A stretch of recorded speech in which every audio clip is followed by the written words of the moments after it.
Emma Ashby never raised her voice. Not once. Not when her father's church flooded and they lost everything they owned to the river.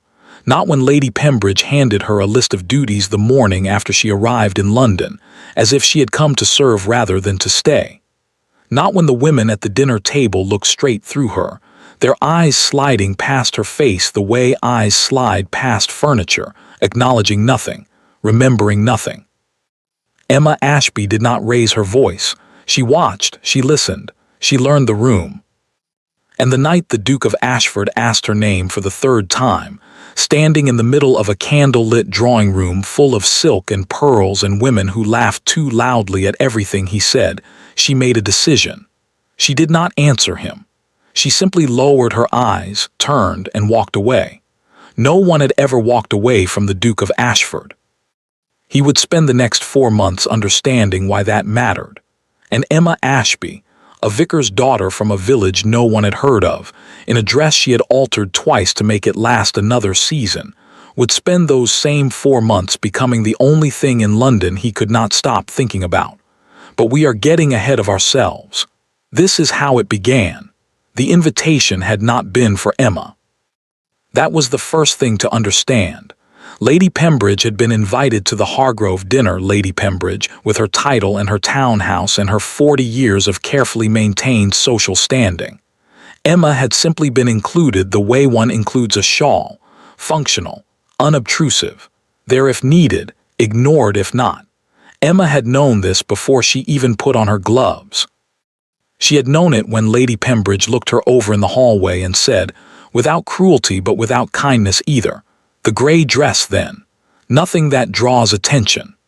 She had known it when the carriage arrived, and Lady Pembridge's daughter Harriet took the forward-facing seat without a word, leaving Emma to ride backwards through the London streets, watching the city disappear rather than arrive.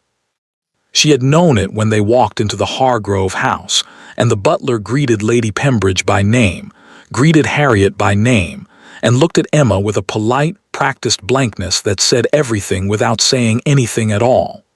Emma knew her place. She had been learning it for 6 months. Back in Shropshire, in her father's small parish, she had been somebody, not somebody grand, not somebody important, but somebody. The vicar's daughter who kept the accounts, who taught the younger children their letters on Tuesday afternoons, who could recite passages of Latin that would have surprised people if anyone had thought to ask. Her father had loved her with the quiet, steady love of a man who had very little to give and gave all of it. Her mother had died when Emma was 11, and after that it had been the two of them, her father and his books, Emma and her lists, the small house full of drafts and candle stubs and an enormous amount of unspoken devotion. Then her father's health began to fail.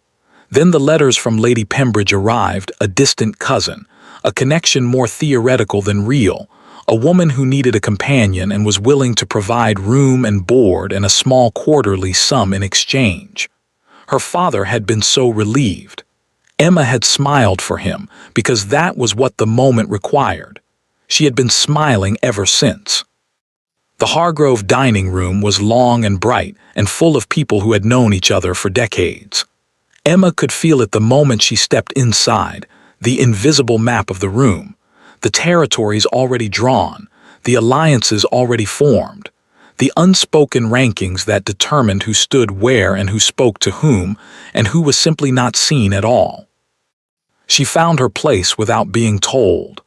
End of the table between an elderly gentleman who was already half asleep and an empty chair that remained empty for the entire evening.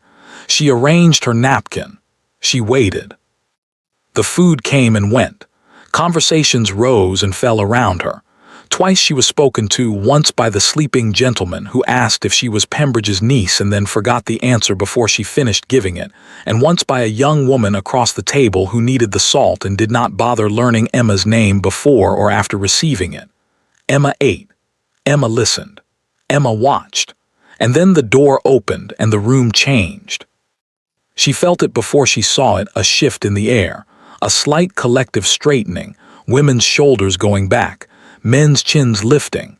Conversations did not stop, but they rearranged themselves, turning subtly toward the entrance the way flowers turn toward light without meaning to.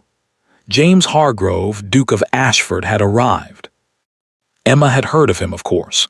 6 months in Lady Pembridge's house meant 6 months of his name appearing in conversations the way weather appears, constant, unavoidable, shaping everything around it. He was 34. He was wealthy in the way that old families are wealthy, which is to say the wealth was everywhere and nowhere, embedded in the land and the walls, and the name itself rather than in anything as vulgar as a counted sum. He was unmarried, which meant half of London was holding its breath. He was said to be brilliant. He was said to be cold. He was said to be the kind of man who entered a room and immediately knew exactly how much everything in it was worth. Emma watched him greet his host, then she looked back at her plate. She was not here to look at dukes. She was here to make sure Lady Pembridge's wrap was where Lady Pembridge expected it to be at the end of the evening, and to agree pleasantly with whatever Lady Pembridge said in the carriage home, and to wake up tomorrow and do it all again. She heard him moving through the room, the greetings, the handshakes, the murmured pleasantries. He was working the dinner table the way a man works a room he has worked 100 times before, efficiently, graciously, with the particular charm of someone who has learned that charm is a useful tool rather than a genuine feeling. He reached her end of the table. He stopped at the elderly gentleman first, a warm handshake, a remembered name, a brief exchange about horses that made the old man light up. Then he turned to Emma. "Miss," he said, a pause, a polite, expectant pause. "Ashby," Emma said. "Emma Ashby." He nodded. He smiled the same smile he had given the last 7 people, measured and pleasant and entirely without content. "Miss Ashby," he said, as if repeating it, but she could already see that he was not repeating it.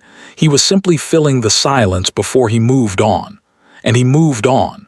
Emma turned back to her plate. Around her, the table continued its noise. Lady Pembridge was laughing at something near the center, her laugh a practiced social instrument.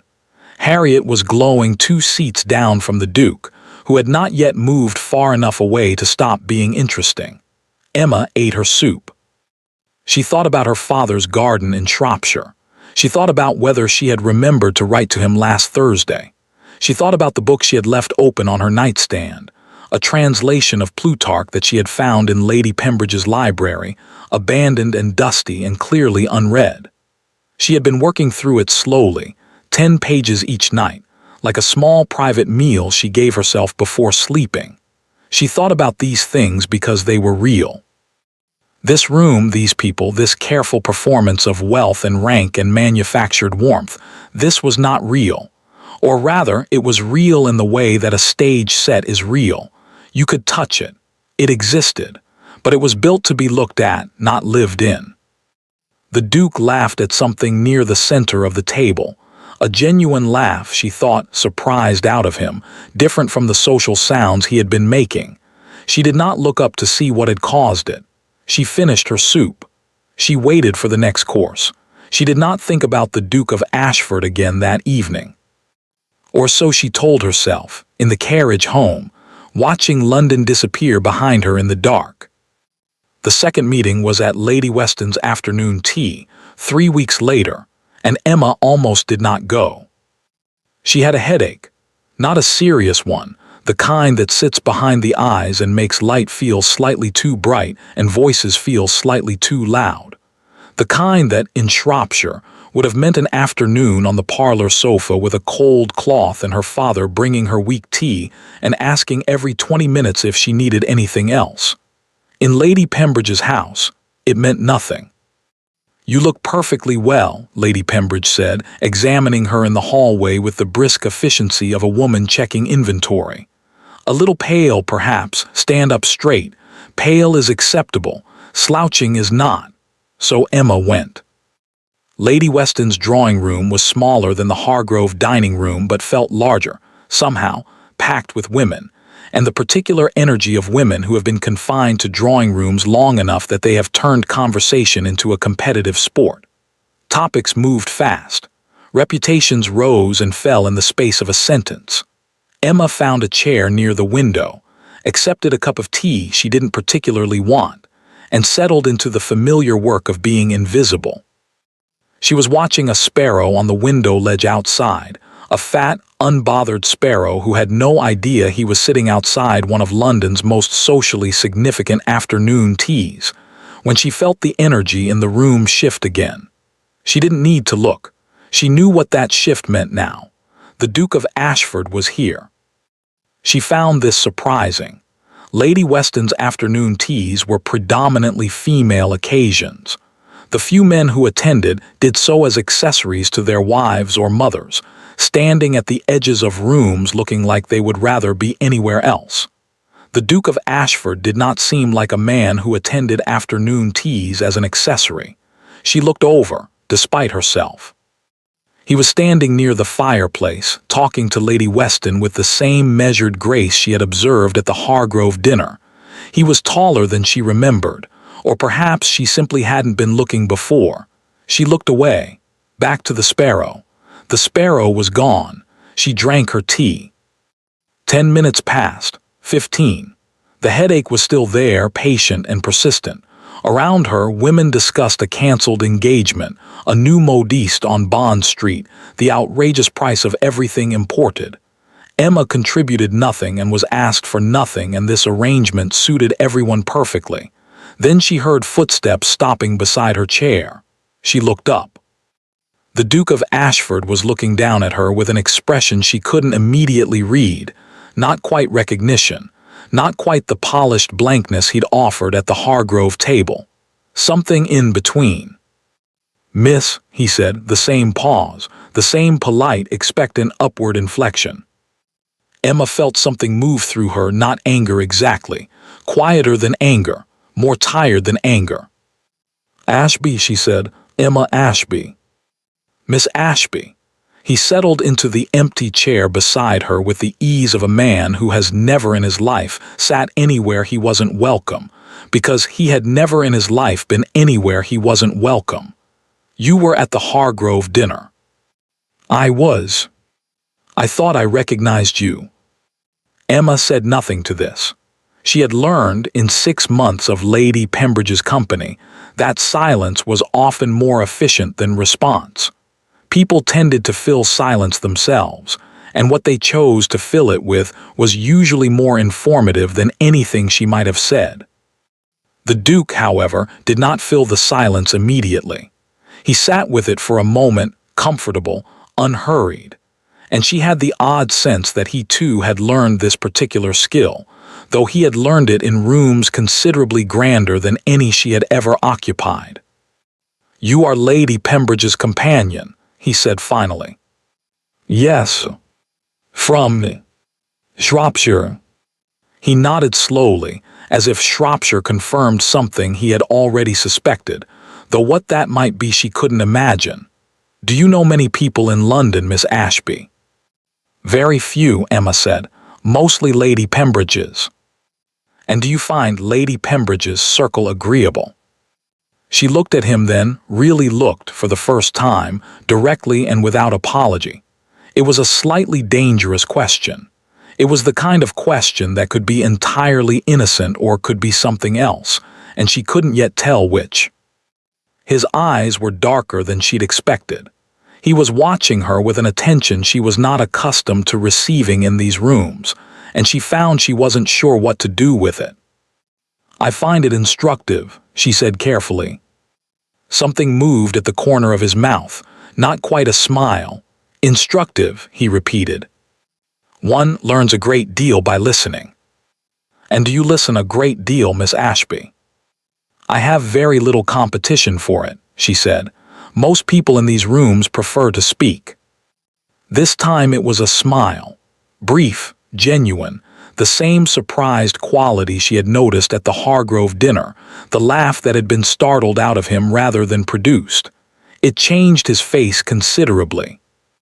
Then Lady Weston appeared at his shoulder, requiring him for something, and he rose, and the smile went with him, and Emma was left with her lukewarm tea and her persistent headache and the strange, slightly unsettling feeling of having been, for approximately 4 minutes, genuinely seen.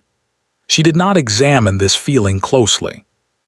In the carriage home, Lady Pembridge said, without looking up from her gloves, "The Duke spoke to you." Briefly, Emma said. "About what?" "Shropshire mostly."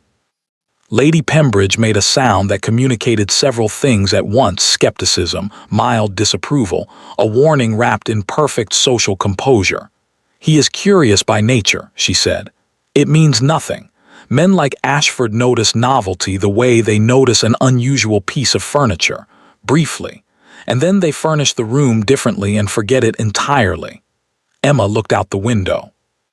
"I understand," she said, and she did understand. That was the thing, she understood completely. She simply wasn't sure, for the first time in 6 months, that understanding was enough. James Ashford did not think about Emma Ashby. He told himself this with some regularity over the following 2 weeks, which should perhaps have been a sign. A man who genuinely does not think about something has no need to remind himself of the fact. He thought about his estates instead, about the tenant disputes in Derbyshire that his steward couldn't seem to resolve without him, about the vote coming up in the Lords that he hadn't yet decided how to approach, about his mother's letters, which arrived every Thursday with the reliability of bad weather and the same recurring central theme, that he was 34 years old, and the Ashford line required continuation, and she had several very suitable candidates in mind if he would only. He thought about all of these things. He did not think about a quiet woman in a gray dress, who had used the word instructive to describe Lady Pembridge's social circle, and had looked at him, just for a moment, as though she was deciding whether he was worth her attention. No one had ever looked at him that way, not once in 34 years. He found it profoundly irritating. The Dalton musicale was not something he would normally have attended. He had heard Signora Dalton perform twice before, and found her technically accomplished and emotionally exhausting. And an evening of Italian opera in a drawing room designed for 20 people that would inevitably contain 40 was not his idea of a productive use of an evening. His friend Bertram Alcott had insisted. Bertram's reasons were transparently related to a certain Miss Dalton who played the pianoforte in the second half, and had red hair and an unfortunate effect on Bertram's common sense. James had agreed because Bertram occasionally needed managing, and because he had nothing more compelling to do, and because, though he would not have said this out loud, he had found himself restless lately in a way he couldn't satisfactorily explain. The Dalton drawing room was, as predicted, significantly over capacity. James worked through it methodically: greetings, handshakes, names, the practiced business of being the Duke of Ashford in a room full of people who wanted something from the Duke of Ashford, even if that something was simply proximity. He was halfway through the room when he saw her. She was sitting near the far wall, slightly apart from the nearest cluster of guests, with a program open in her lap that she appeared to be actually reading rather than using as a social prop. Her dress was different from the gray one, dark blue this time, simply made, and her hair was arranged with a neatness that suggested care rather than extravagance, every pin doing exactly the work it was meant to do. She had not seen him yet. He watched her for a moment, just a moment, turning a page in the program with the focused attention of someone genuinely interested in what was written there. There was something almost restful about it. In a room full of performance, she was simply sitting. Then she looked up and their eyes met, and for one brief second her expression was entirely unguarded. A flicker of something, surprise perhaps, or something more complicated than surprise. Then it closed, composed itself. She gave him the smallest, most correct nod possible and looked back at her program. James continued working through the room. When he reached her side, he stopped. She looked up again, waiting. "Miss," he began. He saw it happen. saw the exact moment, a slight stilling, something moving behind her eyes. Her chin lifted, almost imperceptibly. And then, instead of filling the pause he had left for her, instead of supplying her name the way she had supplied it twice before with perfect politeness, she said nothing. She lowered her eyes. She rose just slightly in a small half-curtsy that was entirely correct and entirely impersonal. And then she turned and moved away toward a group of women near the window, her program still in her hand, as if he had not spoken at all. James stood where she had left him. Around him, the room continued its noise. Bertram appeared at his elbow, saying something about the seating arrangements. James responded appropriately. He found his chair. He sat through Signora Dalton's performance, which was technically accomplished and emotionally exhausting, exactly as anticipated. He applauded at the correct moments. He did not hear a single note. Because he was thinking, with an intensity that was entirely disproportionate, and that he couldn't seem to reason himself out of about the exact quality of that silence. The deliberateness of it. The way she had not been rude, had not been cold, had given him nothing he could object to and nothing he could dismiss. She had simply declined to perform. In 34 years, in hundreds of rooms, no one had ever declined to perform for him. He stayed until it was polite to leave. In the carriage home, Bertram talked about Miss Dalton's red hair for the full duration of the journey. James said yes, and indeed, at reasonable intervals, and looked out the window at the dark London streets, and turned a single thought over and over in his mind like a stone he couldn't put down. He did not know her name. He had asked 3 times and he did not know her name, and she had finally, tonight, decided to stop telling him. And the part that kept him awake until 2 in the morning, staring at the ceiling of his very grand, very quiet bedroom, was that she was right too. The morning after the Dalton musicale, Emma woke up with the particular feeling of having done something she could not undo. Not regret exactly, something more complicated than regret. The feeling of a door that had been standing open for months that you have finally, deliberately, closed, and the click of the latch is satisfying and terrifying in equal measure. She lay in her narrow bed in Lady Pembridge's guest room, which was called a guest room but functioned as something considerably less, and stared at the ceiling and thought, well, that is done. Then she got up, dressed, pinned her hair and went down to breakfast. Lady Pembridge was already at the table, letters open beside her plate, reading with the focused displeasure of a woman who finds most correspondence beneath her expectations. She did not look up when Emma sat down. Emma poured her tea. She buttered her toast.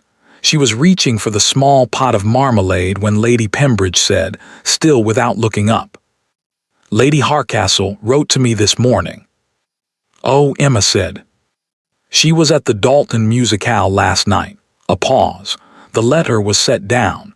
Lady Pembridge looked at Emma with an expression that had been carefully assembled to communicate concern while actually communicating something considerably sharper.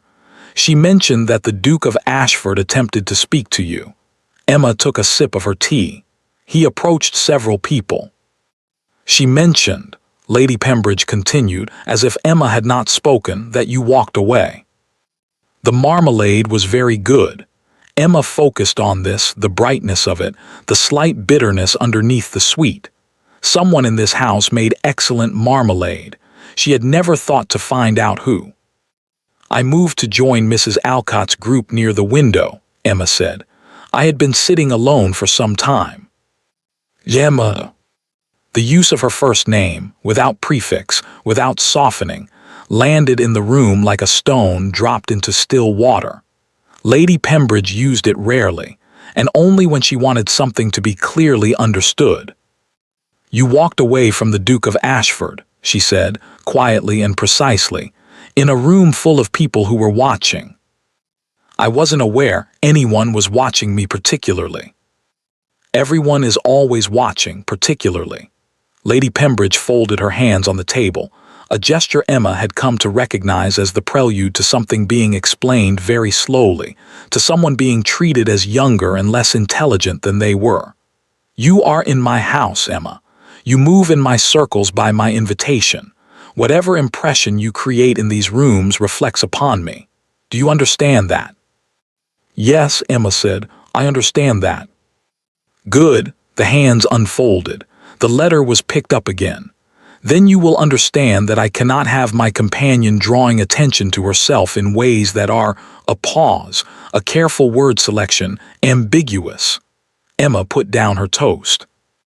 Ambiguous, she repeated. People notice when a young woman of no particular standing behaves in ways designed to attract the interest of men who are very much out of her reach.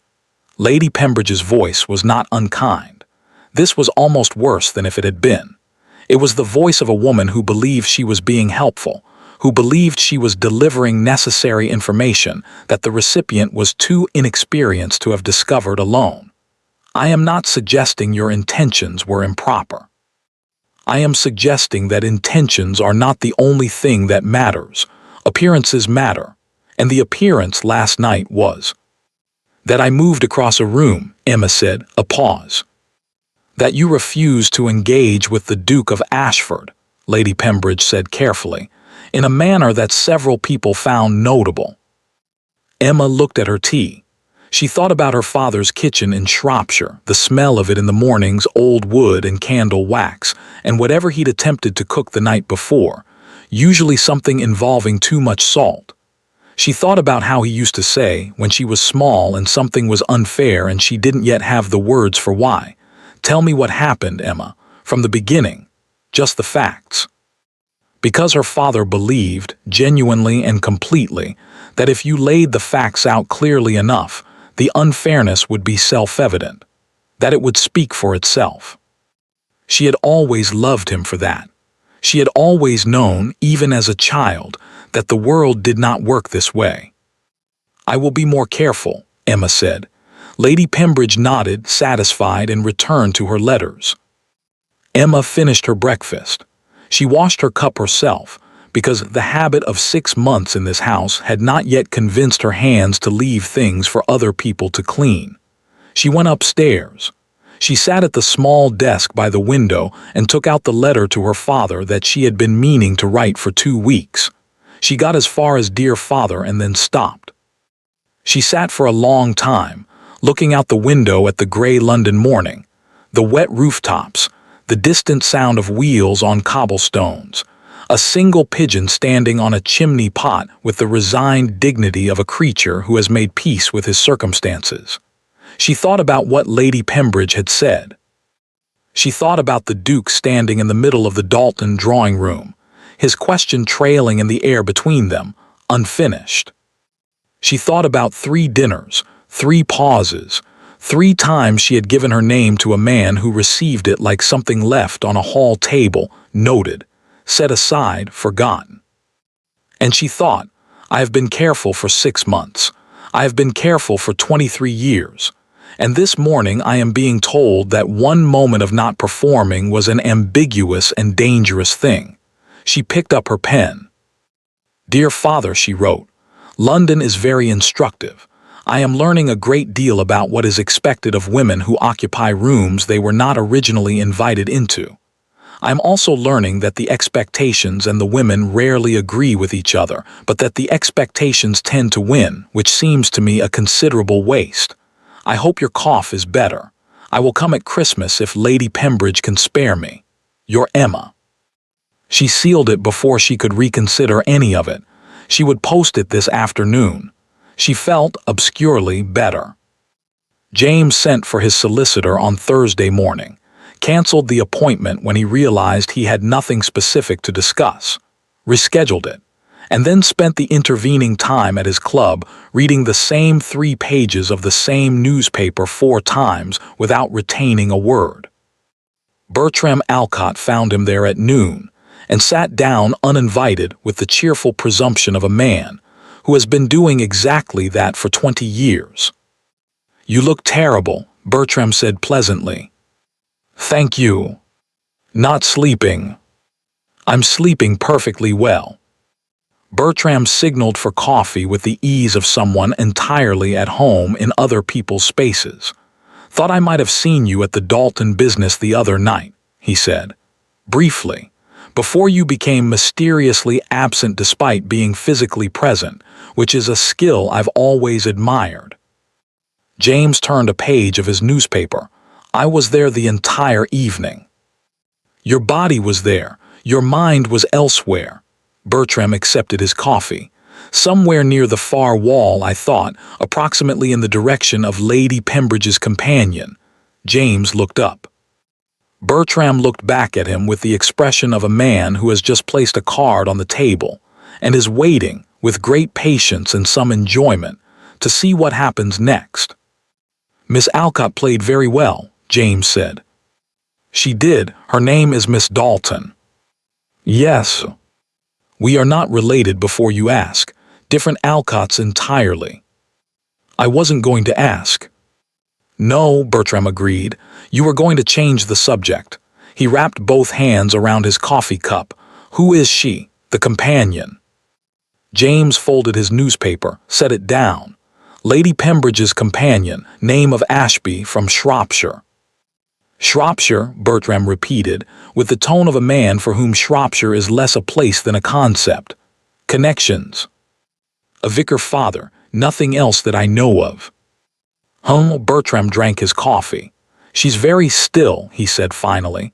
"Have you noticed that? Most women in these rooms are in motion, constant motion, managing their expressions, managing the room, managing whoever they're speaking to. She just sits, like she's decided she doesn't need to manage anything." James said nothing. "It's quite striking," Bertram said. "From a distance. I imagine it's even more striking up close." "You're being fanciful." "I'm being observant. There's a difference." Bertram set down his cup. "Lady Hardcastle was telling anyone who would listen that you tried to speak to her and she walked away. Half the room apparently witnessed it. Lady Hardcastle seemed to find it scandalous. Mrs. Pemberton seemed to find it funny. Old Lord Westing fell asleep partway through the telling and missed the ending." He paused. "What did you make of it?" James picked up his newspaper again. "I made nothing of it." "Right," said Bertram, in the voice of a man who has known James Ashford for 20 years, and has therefore developed a comprehensive and well-tested understanding of when James Ashford is lying. He finished his coffee. He stayed for another hour. They talked about the vote in the Lords, about the Derbyshire tenant situation, about whether Bertram's elderly hunter was finally past useful work, all the normal, substantial, comfortable things that filled a morning at the club. And when Bertram left, James sat alone for a while longer. He thought about what Bertram had said. She just sits, like she's decided she doesn't need to manage anything. He had spent 34 years in rooms where everyone was managing something, including himself, especially himself. The performance of being the Duke of Ashford was so old, so practiced, so deeply built into the architecture of his daily existence that he rarely thought of it as performance at all. It was simply what he was, what he did. The competence, the authority, the measured charm, the careful distance, all of it as automatic as breathing. He could not remember the last time anyone had looked at him and simply waited, without agenda, without expectation, without performing back at him. He thought about the moment at the musicale, that fraction of a second before she composed herself, when her face had been entirely unguarded. He had seen something in it that he hadn't been able to name then and couldn't name now. He thought he might need to speak to her again. This time, he would remember her name. It started, as most things in London started, with something small. A look, a pause, a sentence left unfinished at the right moment in the right room. Emma did not witness the beginning of it. She only saw the effects, the way you only see the wind by watching what it moves. A conversation that stopped when she entered Lady Pembridge's sitting room one Tuesday afternoon. Two women near the refreshment table at Lady Farthington's gathering who turned, just slightly, just enough, when she passed. Harriet Pembridge at breakfast, watching her over the rim of a teacup with an expression Emma couldn't quite categorize, not hostile, not warm, somewhere in the complicated territory between the two. She noticed these things. She filed them away. She said nothing. Then Mrs. Alcott, Bertram Alcott's mother, a woman built entirely of good intentions and insufficient discretion, sat down beside her at Lady Weston's Wednesday card afternoon and said, with the bright, conspiratorial energy of someone delivering a gift, "My dear Miss Ashby, you are all anyone is talking about." Emma set down her cards. "I beg your pardon." "The musicale." Mrs. Alcott leaned in slightly, lowering her voice in the way that people lower their voices when they want to be overheard. "Lady Harcastle has told simply everyone about it, that you turned away from the Duke of Ashford, just turned and walked away." She clasped her hands together. "Half the women in London would have fainted from sheer proximity, and you simply walked away. People find it extraordinary." "I moved across the room," Emma said, for the second time in a week, "to join a group near the window." "Of course you did," Mrs. Alcott said warmly, in a way that made clear she did not believe this for a moment. "And now he's been asking about you, apparently, discreetly. But Bertram told me, and Bertram had it from, well, never mind where Bertram had it from. The point is, my dear, that you have managed to become interesting, which in this city is considerably more difficult than becoming beautiful or becoming rich, and you have done it entirely by accident, which makes it all the more." "I haven't done anything," Emma said. Mrs. Alcott patted her hand. "No," she agreed, "that is precisely the point." Emma drove home beside Lady Pembridge in a silence that had its own particular texture, dense and careful, and full of things waiting to be said. Lady Pembridge said them that evening. Emma had been reading in the small upstairs sitting room that was technically hers to use between the hours of 7 and 9, when the door opened and Lady Pembridge came in without knocking, which she always did, because the room was hers, the house was hers, the arrangement was hers, and Emma was a component of it rather than an inhabitant, and sat in the chair across from the fireplace with the straight-backed composure of a woman who has decided to have a conversation, and will have it efficiently. "Mrs. Alcott spoke to you today," Lady Pembridge said. "She did. About the Duke. About the musicale primarily." Lady Pembridge looked at her with an expression Emma had not seen before, something more complicated than her usual composed disapproval. Something almost, if Emma was reading it correctly, like worry. "Emma," she said, "I need you to understand something." Emma closed her book. She waited. "James Ashford is not a bad man," Lady Pembridge said carefully. "I want to be clear about that. He is not cruel, he is not dishonest, he is not the kind of man who sets out to ruin young women for entertainment. But he is," she paused, selecting the word the way she selected everything, with precision and without waste. "He is enclosed. He has been, since I have known him, entirely enclosed. He allows very few people inside whatever it is he actually thinks and feels, and the people he does allow," another pause, "he has disappointed them, not intentionally, but enclosed men have a way of making the people who care for them feel the walls more than they feel the man." Emma said nothing. "Lady Celia Hargrove," Lady Pembridge said, and the name fell into the room with the weight of something that had been waiting to be mentioned. "You have heard the name."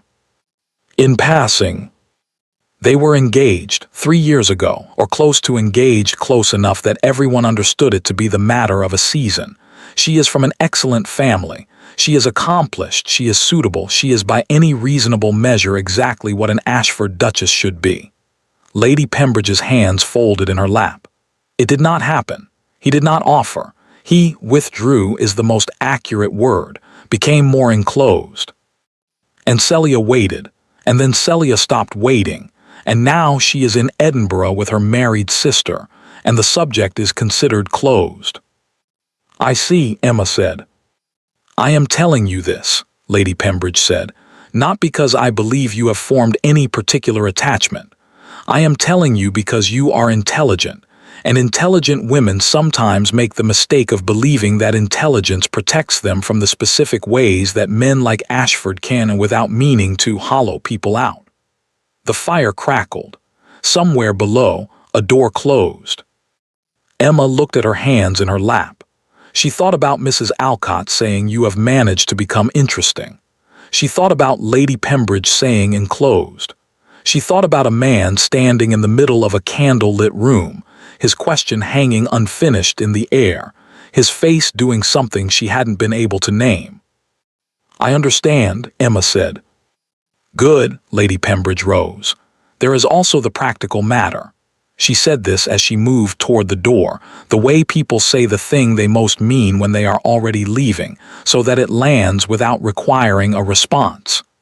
If this attention, whatever it is, continues or is perceived to continue, your position here becomes complicated, not because of anything I would do, because of what the world does. You would not be the first companion who was quietly asked to leave a household because her presence had become conversationally inconvenient. She left. Emma sat for a long time in the small sitting room that was hers between 7 and 9. Then she opened her book. She did not read a single word of it. The letter from his mother arrived on a Friday, which was its usual day, and contained its usual contents, affectionate in tone, relentless in purpose. James read it at his desk, standing, which was how he read things he needed to process quickly and put down. His mother was well.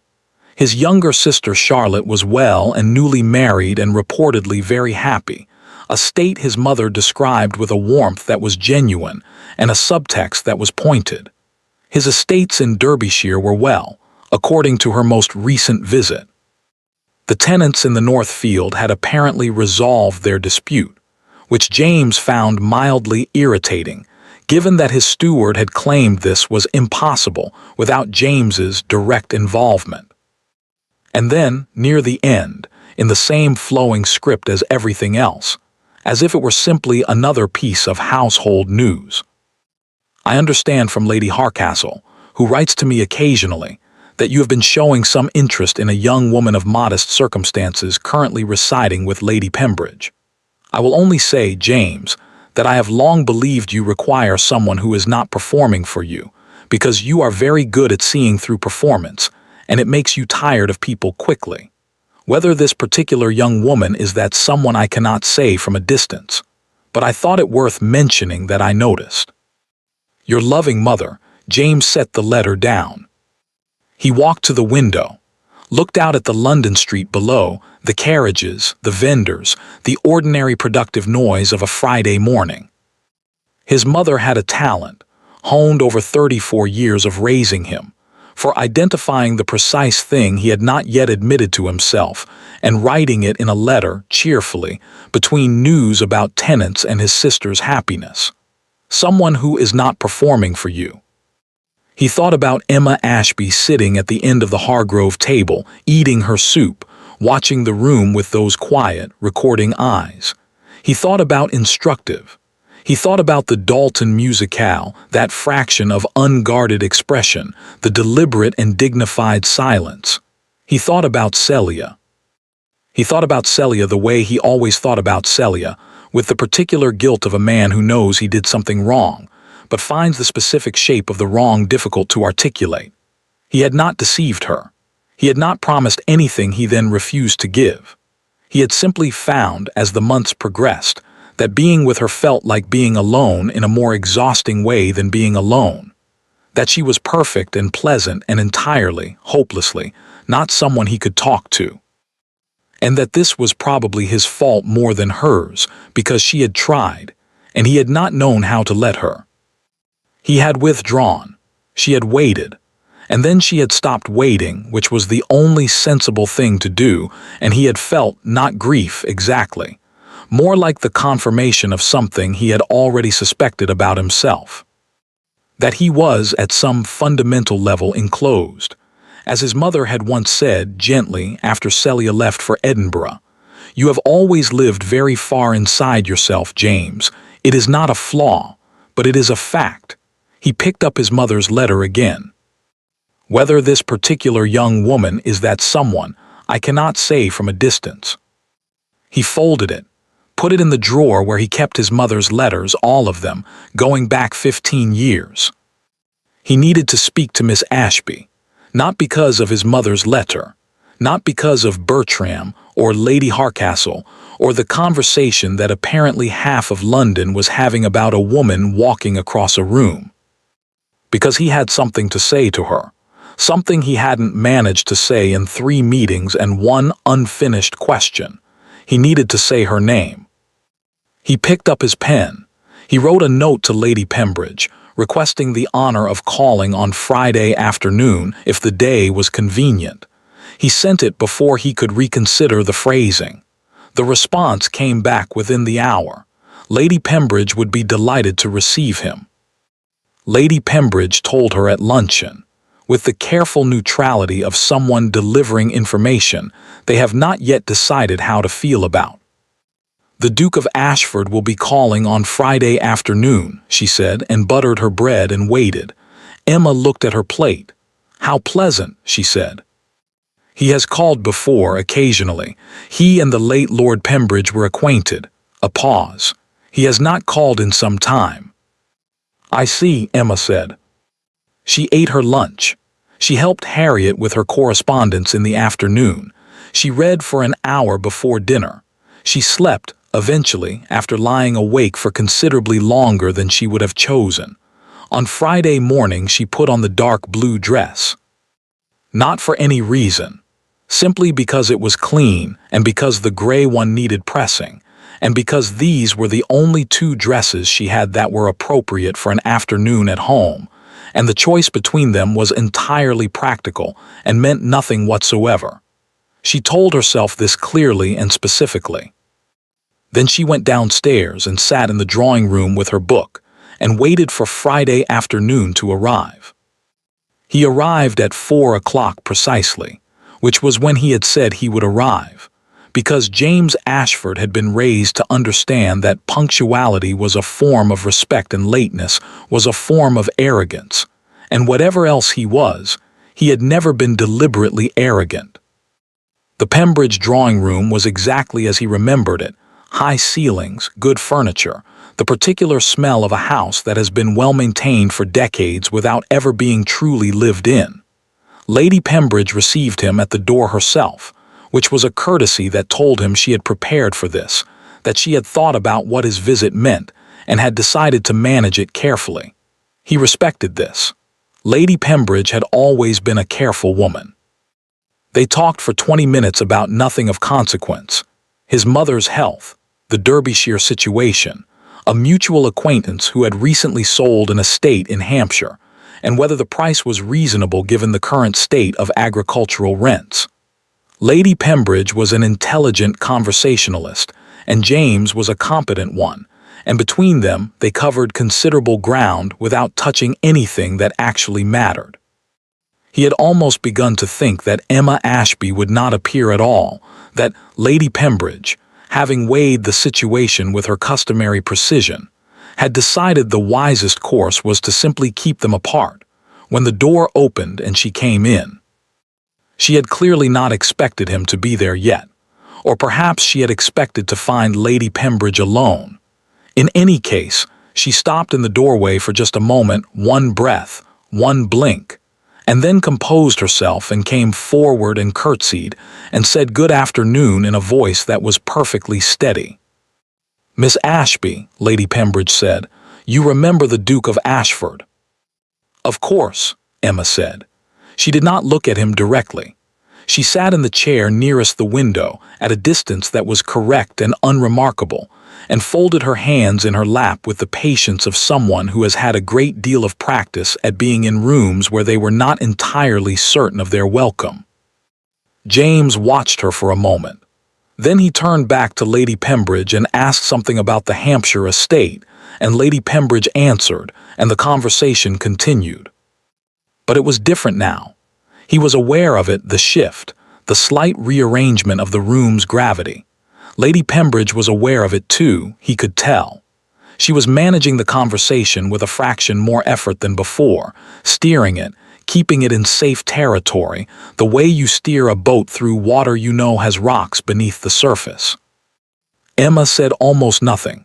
She was asked once whether she had read a particular novel that Lady Pembridge mentioned she said some time ago. Yes, she had found it interesting, and then she returned to her silence and her folded hands and her window. After 30 minutes, Lady Pembridge excused herself with the practiced inevitability of a woman who has engineered an exit in advance, a letter that required her attention. She would only be a moment. Would the Duke care for more tea? The door closed behind her. James looked at Emma. Emma looked at her hands. The clock on the mantel made its small, steady sounds. "Miss Ashby," he said. She looked up. He had prepared nothing. He had told himself on the way here that he would simply talk to her. The way he had talked to her at Lady Weston's for those 4 minutes before Lady Weston had appeared and taken him away. Simply and directly, without the performance. He was capable of this.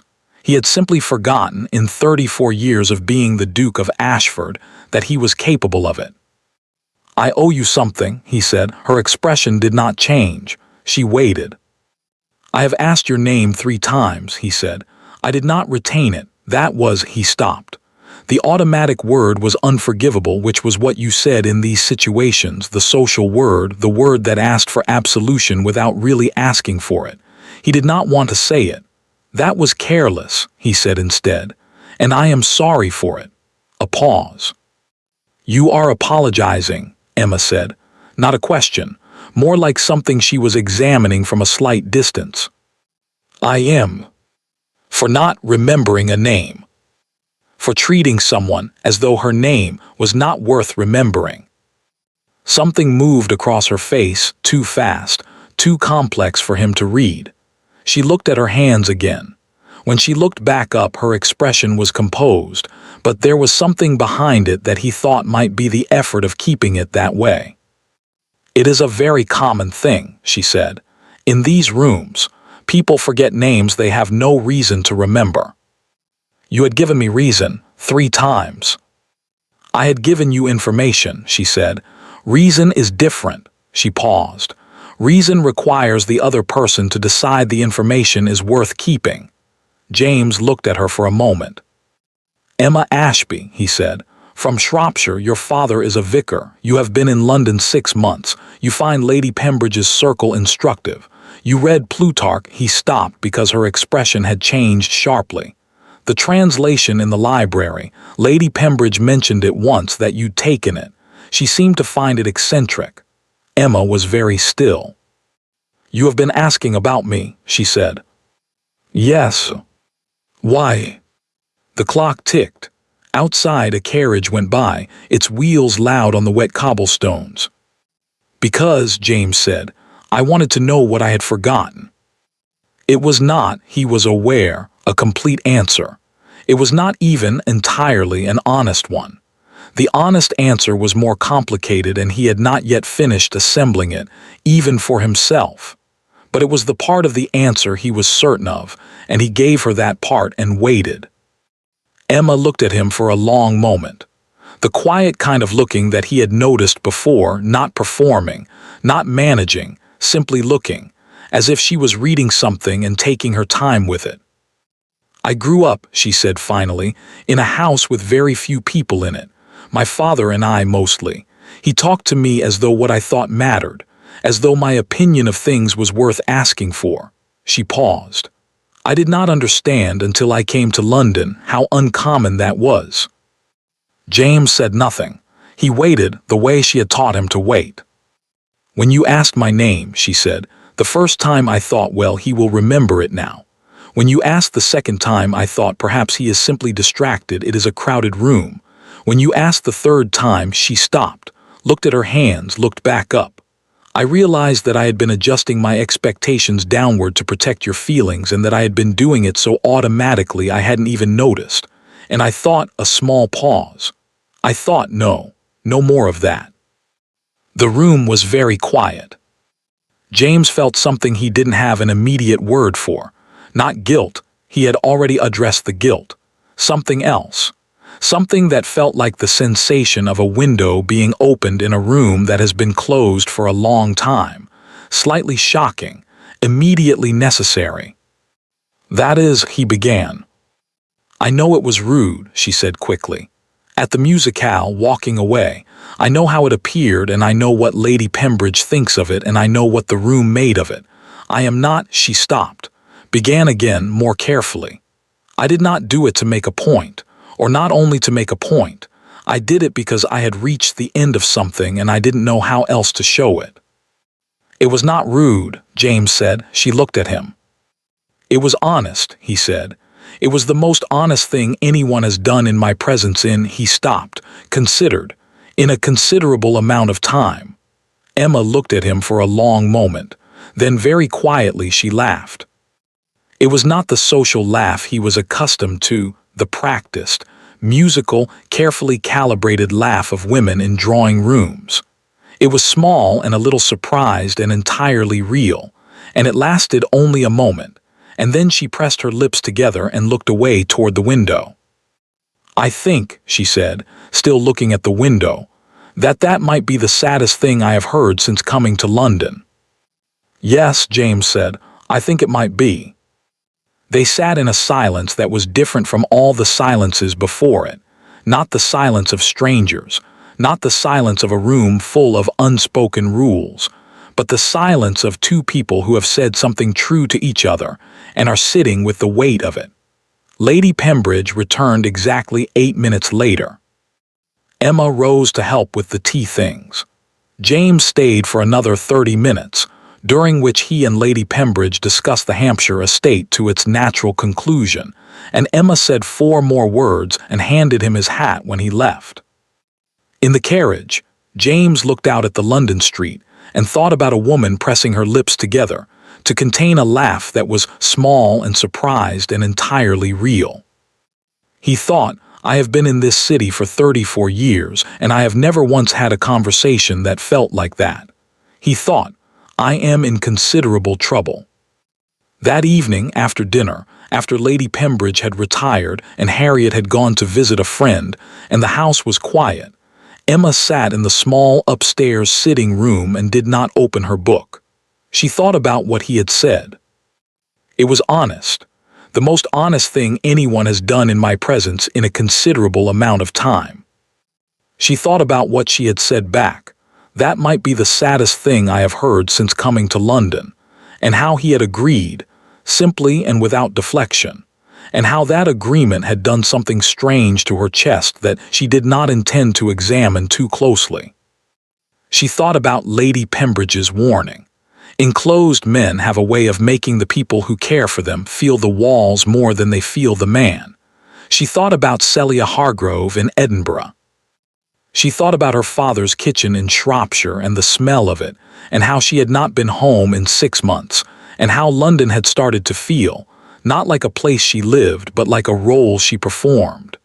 And how this afternoon, for approximately 8 minutes in Lady Pembridge's drawing room, it had not felt that way. 8 minutes. She was not a foolish woman.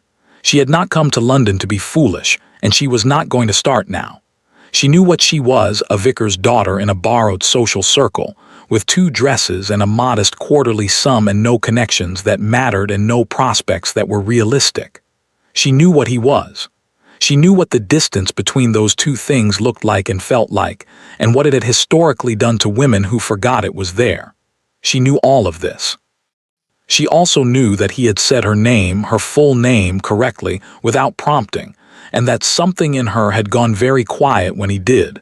The way things go quiet when something you have been bracing against simply does not come. She picked up her book. She read 6 pages. They were, for once, the right 6 pages Plutarch on the question of what it means to know someone, as opposed to knowing about them. Whether proximity guarantees understanding. Whether understanding requires something more than information. She read them twice. Then she closed the book, blew out the candle and went to bed. Outside, London made its nighttime sounds, the distant wheels, the watchman's call, the rain beginning again against the window. Emma lay in the dark and told herself, clearly and specifically, that she was not in any danger. She was almost certain she believed it. The invitation came on a Tuesday. Not to Emma, to Lady Pembridge, which was, of course, the only way invitations came in this house. Lady Pembridge received them, considered them, accepted or declined them, and then informed Emma of the outcome the way one informs furniture of a rearrangement. This one was from Lady Celia Hargrove. Emma learned of it at breakfast, in the same flat, informational tone Lady Pembridge used for all domestic announcements. Lady Celia had returned from Edinburgh. She was hosting a small gathering on Thursday evening, intimate, select, the kind of evening where the guest list told you more than the occasion. Lady Pembridge had accepted. "You will accompany me," Lady Pembridge said, and returned to her eggs. Emma drank her tea. She had known this was coming. Not this specifically, not this particular evening, this particular hostess, but something like it. The city had been rearranging itself around her for weeks. She could feel it. Lady Celia's return from Edinburgh was not a coincidence of timing. Things in London were never coincidences of timing. They were moves. Careful, considered moves made by people who had been playing this game considerably longer than Emma had been alive. She thought about Lady Pembridge's warning. Enclosed men have a way of making the people who care for them feel the walls more than they feel the man.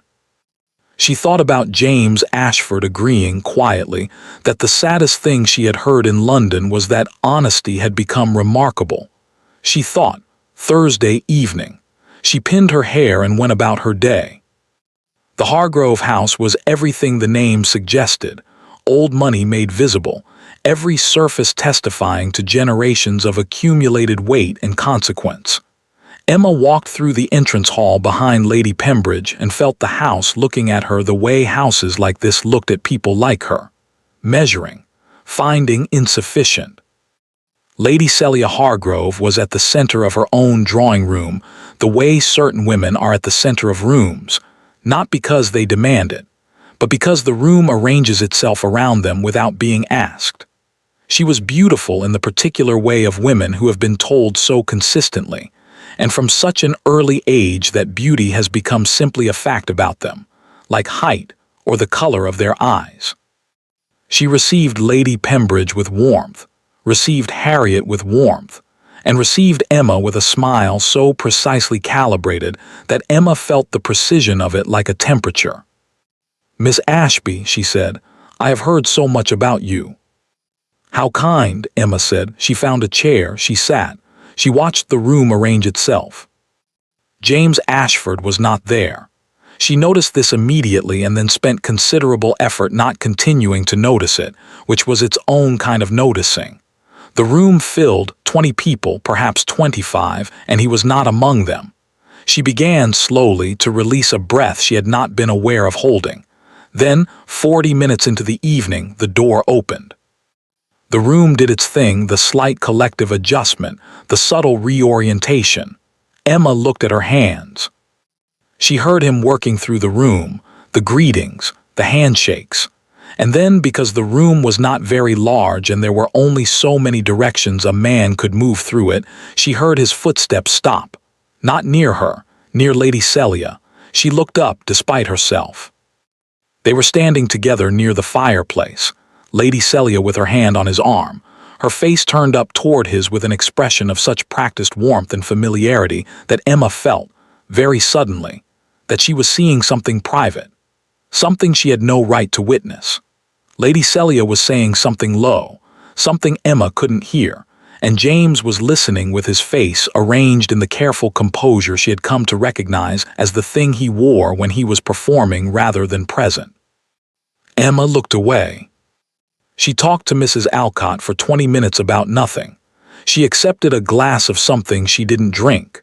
She watched the evening proceed around her with the practiced patience of a woman who had spent 6 months learning to be invisible and had, apparently, not learned it well enough. Then Lady Celia found her. She did not do it obviously. She was far too skilled for that. She simply moved through the room with the natural ease of a hostess circulating among her guests.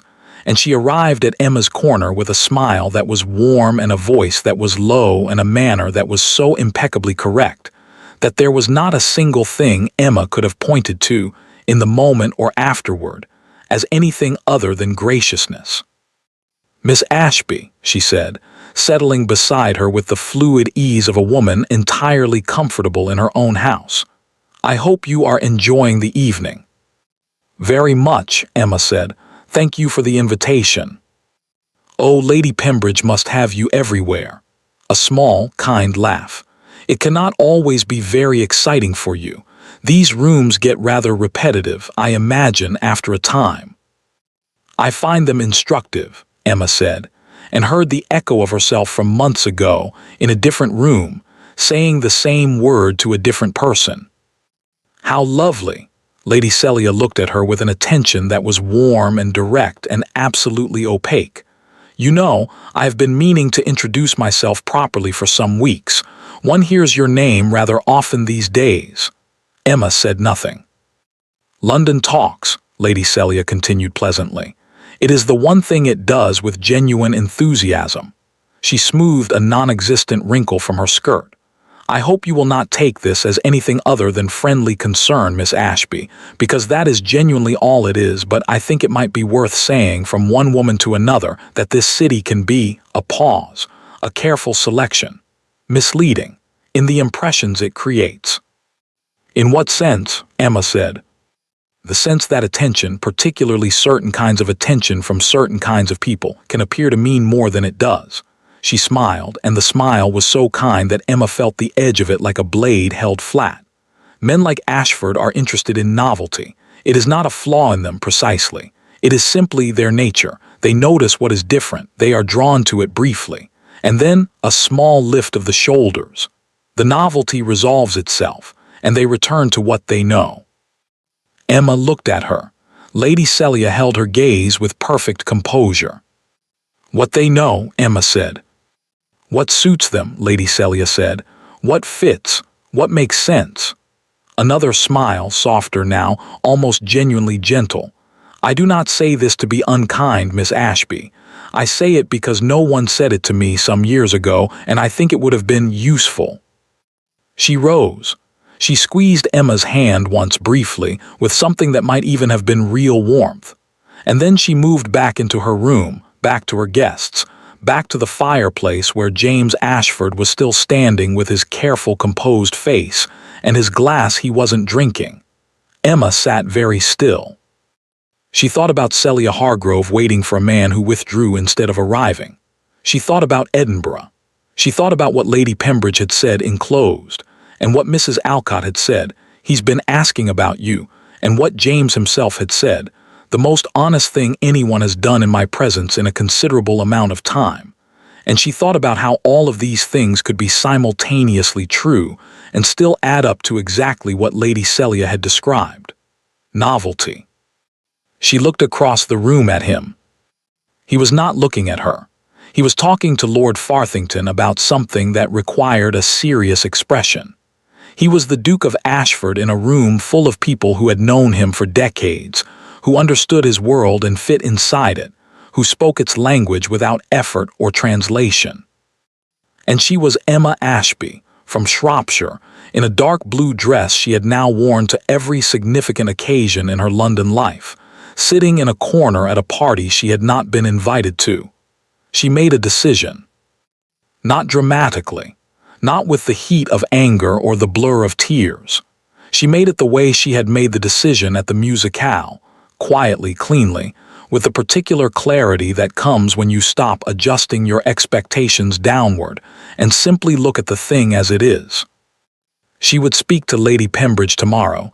She would write to her father tonight. She was going home. He saw her leave. He was mid-sentence with Lord Farthington about drainage rights in the northern counties, a conversation he had been half present for at best, when he caught the movement at the edge of the room. Emma Ashby, rising from her chair, collecting herself, moving toward Lady Pembridge with a quietness that looked, from across the room, like composure, and that he knew somehow, without being able to explain how he knew it, was something else entirely.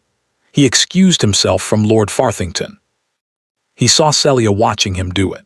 Her face didn't change. She was far too accomplished for that, but something in her stillness shifted, and he felt the weight of it and felt also, with a clarity that was long overdue, that he had been unfair to her. Not in the way the world generally meant by unfairness between a man and a woman, but in the specific and culpable way of a man who had allowed a situation to persist, because resolving it required a conversation he had been avoiding. He would have that conversation, tomorrow or the next day. He should have had it a year ago, but tonight he crossed the room. Emma had her back to him when he reached her. She was saying something to Lady Pembridge, low, brief. Lady Pembridge's eyes moved to him over Emma's shoulder, sharp and assessing, and then back to Emma. "Miss Ashby," he said. She turned. Her face was composed, perfectly, completely composed, every part of it doing its job, giving him nothing he could point to, except her eyes. He had learned in 6 months of watching her without meaning to, that her eyes were slower to arrange themselves than the rest of her face. And her eyes, right now, were telling him something he did not want to receive. "Your Grace," she said. "I wonder if I might." He glanced at Lady Pembridge, who looked back at him with an expression that was not encouragement. "A moment," he said, "if you would permit it." A pause. Emma said, "Of course." They moved to the edge of the room, not far enough for privacy, just far enough that their voices were their own. Emma stood with her hands folded and her face composed and waited, and he thought, not for the first time, that she was the most patient person he had ever met, and that patience like hers was not a gentle thing. It was the patience of someone who has had no other option for a very long time. "You are leaving," he said. "The evening is getting late." "That is not what I mean." She looked at him. "Lady Celia spoke to you," he said. It was not a question. Something moved across her face. "Lady Celia is a gracious hostess."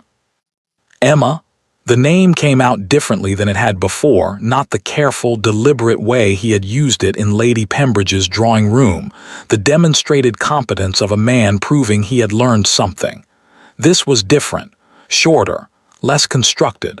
"What did she say to you?" "Nothing I hadn't already thought of myself," Emma said quietly. "Which was?" She looked at him for a moment. Then she looked away toward the window, toward the dark London street beyond the glass, and she said, "That novelty resolves itself, that men like you return to what fits." She paused. She was not wrong to say it. It is a reasonable thing to say. Another pause. I think she said it more for herself than for me, if I am honest. But that does not make it untrue. James felt something tighten in his chest. "It is not true," he said. "You cannot know that." "I know." He stopped, started again because he had started wrong with the wrong word, the word that was about him and his certainty rather than her and what she deserved to hear. He started again. "You told me something in Lady Pembridge's drawing room about adjusting your expectations downward, about doing it automatically without noticing." He waited until she looked at him. "I have been doing the same thing, for years, telling myself that this is simply what I am, that I am enclosed. That the distance is a fact of my nature rather than a choice I keep making." He held her gaze. "You stopped making your choice. At the musicale, you stopped adjusting downward and you walked away, and it was the most clarifying thing that has happened to me in, I cannot tell you how long." Emma was very still. "I am not a novelty to myself," she said carefully, "but I may be one to you. Those are not the same thing, and one of us cannot know the difference." "No," he said, "you cannot know it yet, that is fair." He held her gaze. "But I am asking you not to decide it is settled, not tonight, not because of what Celia said in a corner of her drawing room." The clock on the mantel struck 10. Around them, the room continued its performance, the voices, the laughter, the whole elaborate machinery of a London evening proceeding exactly as designed. Emma looked at him for a long time. Then she said, "I am going to Shropshire for Christmas. I had already decided before tonight." A pause. I need to go home for a little while, to remember what I am when I am not performing." "I understand that," he said. I will be gone 3 weeks. I know, she looked at him, you don't know. 3 weeks, he said, I will know it. Something shifted in her face. The composure held it always held, that was its nature, but something behind it changed, the way light changes behind a window when clouds move. She said nothing. She curtsied. She moved back to Lady Pembridge. James stood where she had left him. Across the room, Celia was watching him with an expression of such careful stillness that he felt the full cost of his long avoidance settle on him at last. He would speak to her tomorrow. He owed her that, the honesty of a real conversation rather than the slow withdrawal of a man who could not face the rooms he had closed. But tonight he stood at the edge of Lady Celia's drawing room and thought about Shropshire, about a small house that smelled of old wood and candle wax, about 3 weeks that already felt very long, about a woman who had given him her name 3 times and was right to have stopped. He would not make her give it again. She wrote to her father that night. The letter was short. I am coming for Christmas. I will arrive the week before if Lady Pembridge can spare me. I have something to tell you, nothing alarming. I simply need to sit in your kitchen for a while and remember that I know what I think. Your Emma. She sealed it. She set it on the desk to post in the morning. She sat for a long time in the small upstairs sitting room. She thought about what he had said. I am asking you not to decide, it is settled.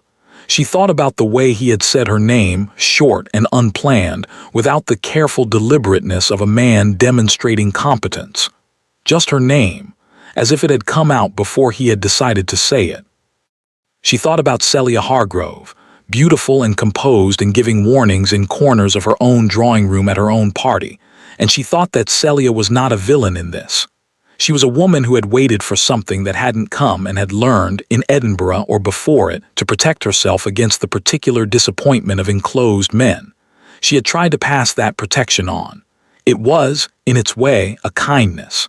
Emma simply wasn't sure she wanted it. This frightened her a little. Not the not wanting of the protection.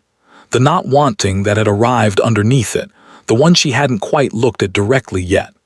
The one that had been there, she suspected, since a man had sat down beside her at Lady Weston's afternoon tea and used the word instructive back at her like a question he genuinely wanted answered. She blew out the candle. She lay in the dark.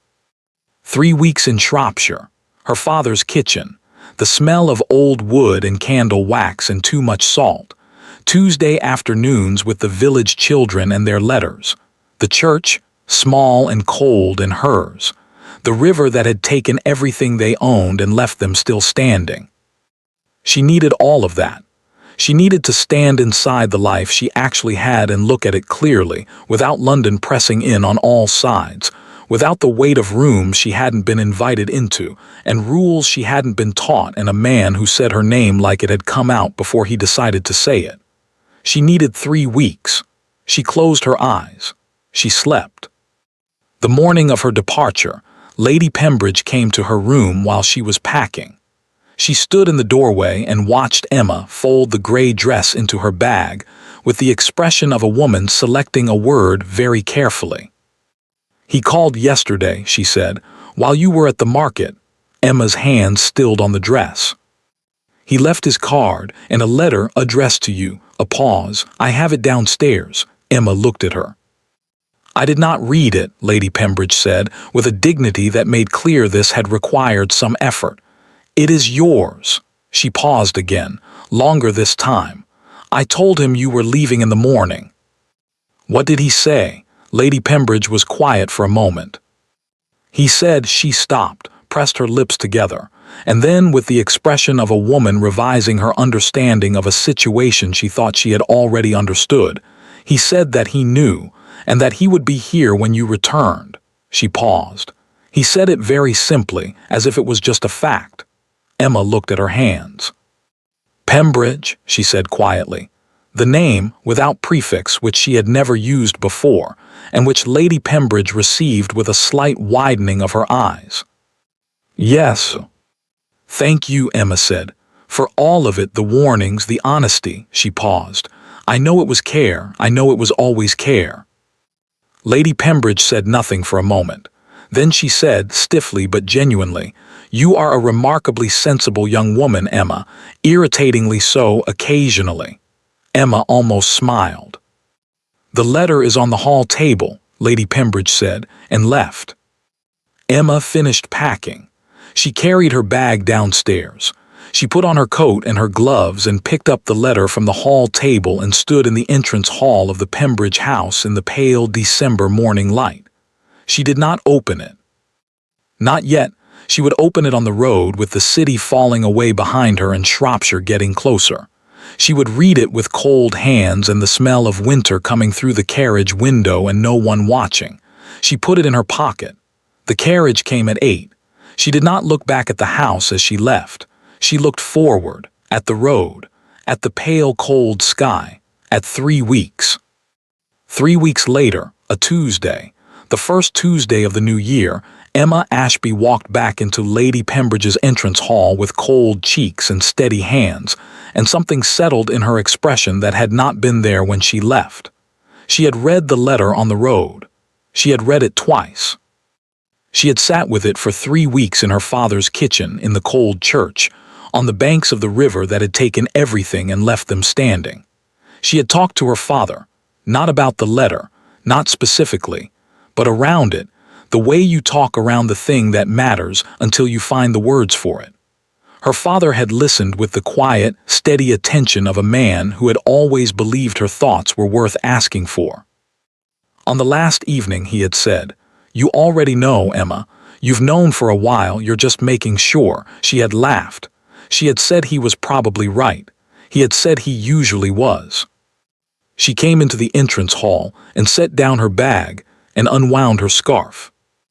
Downstairs she could hear Lady Pembridge's voice, and another voice lower, steadier, a voice that had asked her name 3 times in 3 different rooms and had finally, in a letter read on a cold road out of London, explained exactly why he wanted to keep it. She stood in the entrance hall for 1 moment. She breathed.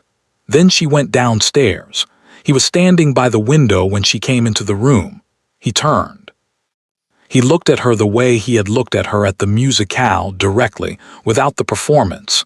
And then he said, simply and immediately, without preamble or decoration, "Emma." Not a question, not a demonstration, not the careful work of a man proving he had learned something, just her name, in a room, said by someone who meant it. Emma stopped 3 feet from him. She looked at him, the real looking, the unhurried looking, the looking that didn't manage anything. "You're here," she said. "I said I would be." "You did." A pause, the fire in the grate, the clock, Lady Pembridge somewhere behind her, present and very carefully not speaking. "The letter," Emma said. "You wrote," she stopped. "I meant it," he said, "all of it." She looked at him for another moment. Then she said, "I know, that is rather the problem." He almost smiled. The real one, the surprised one, startled out of him. "Is it a problem?" "It was," she said. "I went to Shropshire to decide if it still was." And Emma took a breath. "My father says I already knew," she said, "that I was just making sure." "And was he right?" She looked at him. This man who had taken 34 years to learn to be honest and 6 months to learn to say her name, who was enclosed and who knew it, and who was standing in Lady Pembridge's drawing room on the first Tuesday of the new year, because he had said he would be, and he was, apparently, a man who meant what he said. "He usually is," she said, and the distance between 3 feet closed. 1 year later, the Ashford dinner table was long. Emma had not expected this to be the thing she noticed first, in the early weeks, not the house itself, which was enormous, not the staff, who were numerous, not the weight of the name, which was considerable. She had expected all of those things and had prepared for them with the methodical practicality of a vicar's daughter who had spent 23 years preparing for things. She had not expected the table. It sat 36. She had counted. On the first evening she had walked into the dining room alone, before anyone else arrived for dinner, and stood at one end of it and counted all 36 chairs and thought about a girl who had spent 6 months sitting at the bottom end of other people's tables in a gray dress that needed pressing. She still had the gray dress. She had kept it. James had asked why once, finding it folded at the bottom of a trunk. She had said, "Because I want to remember what it felt like to wear it, so I never treat anyone the way it felt to wear it." He had looked at her for a moment. Then he had said, quietly, "That is a better reason than most people have for anything." She had put it back in the trunk. The Thursday dinners were her idea. Every Thursday, the Ashford table, all 36 chairs, was set for people who did not ordinarily sit at tables like this one. Her father came once a month, and his presence made James visibly, effortfully, determinedly on his best behavior, which Emma found privately very funny. Mrs. Alcott came and talked about Bertram's ongoing situation with Miss Dalton, which had resolved itself into an engagement, and then a marriage, and then recently, a child.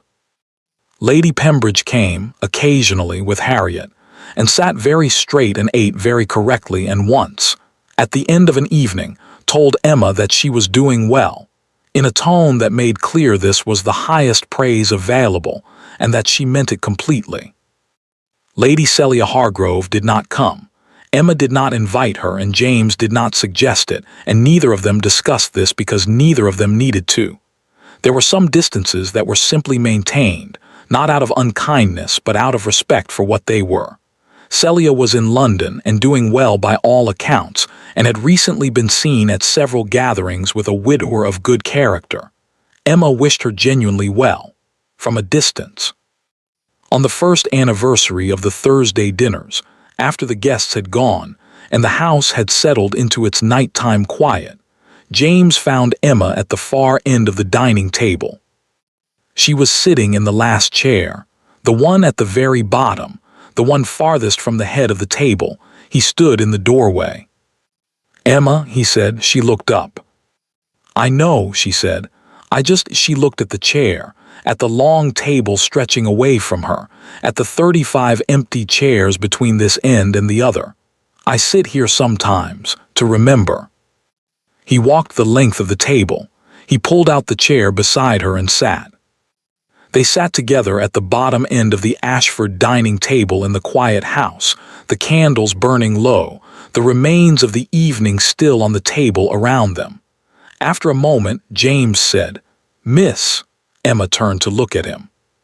He was watching her with the real expression, not the Duke of Ashford expression, not the public face, but the one underneath it that she had learned, over 1 year and a great many honest conversations, was the actual face of an actual man who was trying daily to be less enclosed than his nature preferred. The one he only showed her. "Ashby," she said. "Emma Ashby." He nodded slowly. "Emma Ashby," he repeated. And this time he said it the way he had always, she suspected, been capable of saying it, careful and complete, like something worth keeping. She leaned her head against his shoulder. Outside, London made its nighttime sounds. Inside, the candles burned. The name stayed in the room long after the words were gone, held there, kept there, by the two people sitting at the bottom of a very long table who had learned, slowly and honestly and without performance, exactly what it costs to be known, and exactly what it is worth. Thank you for listening to the story all the way to the end. Please tell us which city you're watching from and what the story made you feel. Don't forget to subscribe so you won't miss new stories.